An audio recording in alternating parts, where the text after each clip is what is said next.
3 days a week on South 14th Street, you can see a parade, no matter the season. Let's go over Central. They're right here, next to Government Street, drumming out a rhythm and moving to the beat. It all started when Tyrone Joseph, his brother, and a friend got a little too noisy for the neighbors. So we moved to the side of the train tracks, and from that point on, they were just coming to watch. They wanted to see what the noise was about. If you play it, they will come, and those first curious kids soon became the Greater Baton Rouge Drum Corps, and eventually added the Starette Dancers. After so many come around, I asked, hey, you want to try? You want to try? And it went from me being just playing on drums to instructing. A job Joseph takes seriously. Mr. Pete, what's that, Doc? 3 days a week, he makes the rounds to pick up his kids. Hustle up, hustle up, hustle up. And they rush to meet him, even in the rain. It'll hold up. If it don't, they still gonna want practice. They look forward to it all day. I'm staying on Snap. It's just like a fun experience because we come all from all over, from different schools, and we get to meet each other. But it's not just a social call.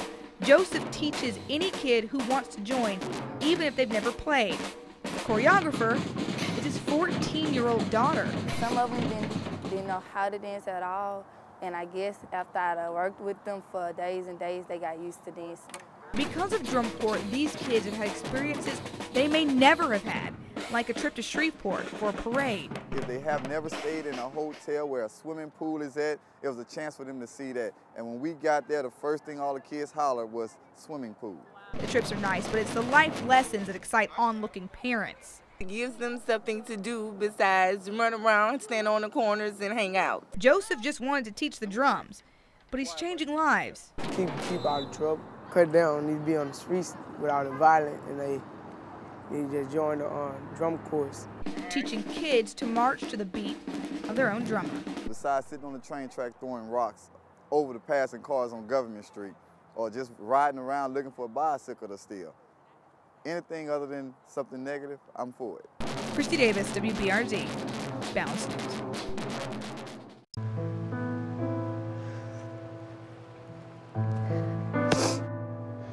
And I'm fighting for you. I'm doing everything in my power. Natasha Taylor only has ashes to remember her daughter. At just 13, Megan pulled the trigger, ending her life. Taylor says it's because Megan was molested for years and couldn't get a trial fast enough. She gave up.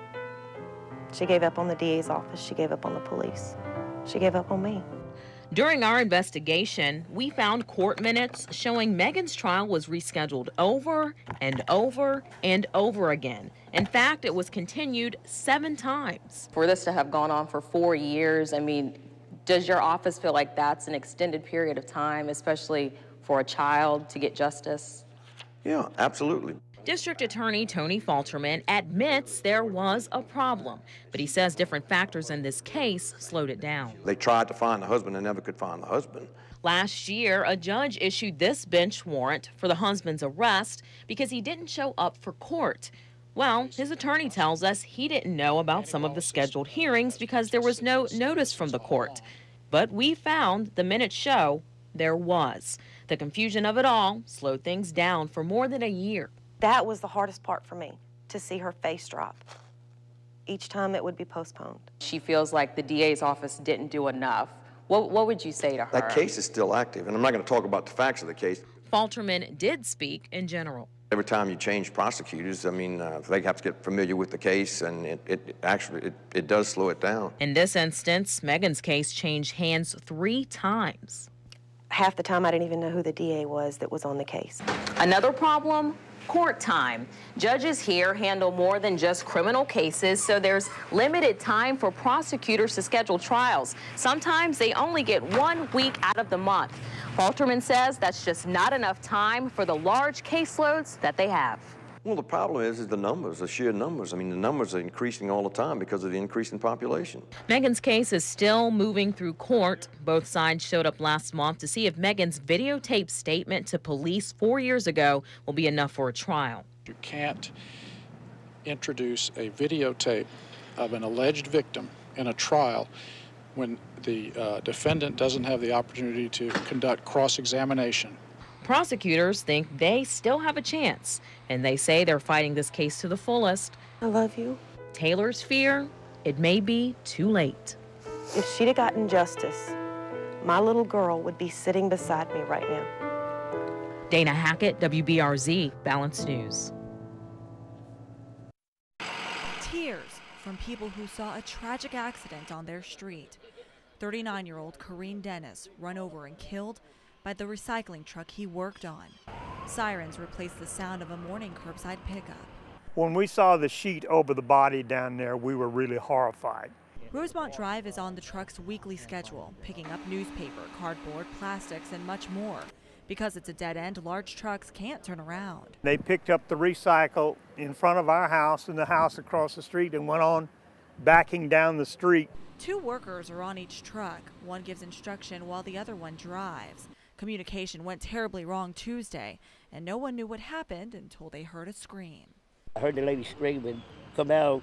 I thought she'd dropped the trash out the truck or something. I'd go out there and help pick it up. And that guy was laying in the road there, and she was trying to get him up, so we thought he was hurt. And then we went out there, and it wasn't no way that boy was just hurt. Recycling Foundation of Baton Rouge wouldn't comment on camera, only releasing this statement. We're all grieving and shocked. We ask for community support and prayers as employees deal with the loss. The company wouldn't say how long Dennis and the driver seen here with police have been employed. Witnesses sympathize for a complete stranger, now dead. Nobody should be killed like that. I mean, I hate to see the young man taken away from us. The owner of the company, who's visibly upset, was on the scene too. Sarah Rosario, WBRZ, Balanced News.